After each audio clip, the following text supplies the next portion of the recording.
अच्युतं केशवं रामनारायणं कृष्णदामोदरं वासुदेवं हरिं श्रीधरं माधवं गोपिकावल्लभं जानकीनायकं रामचन्द्रं भजे। अच्युतं केशवं सत्यभामाधवं माधवं श्रीधरं राधिकाराधितम् इन्दिरामन्दिरं चेतसा सुन्दरं देवकीनन्दनं नन्दजं सन्दधे विष्णवे जिष्णवे शङ्खिने चक्रिणे रुक्मिणी रागिणे जानकी जानये वल्लवी वल्लभायाच्युतायात्मने कंसविध्वंसिने वंशिने ते नमः।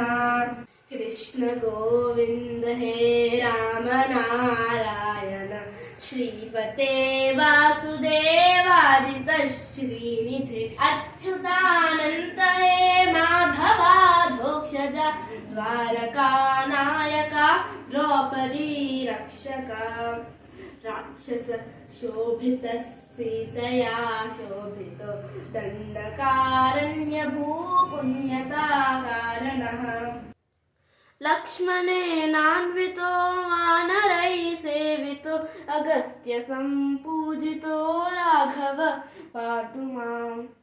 धेनुकारिष्टः निष्टकृद्वेषिणां केशिः कंसहृद् वंशिकावादकः पूतना कोपकः सूरजाखेलनो बालगोपालकः पातु मां सर्वदा।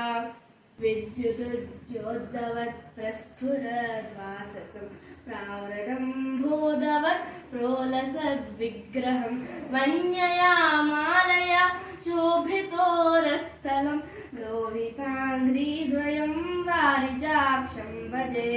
कुञ्चितैः कुन्तलैर्व्राजमानाननं रत्नमौलिं लसत् कुण्डलं गण्डयोः हारकेयूरकं कङ्कणा प्रोज्वलं किङ्किणी मञ्जुलं श्यामलं तं भजे।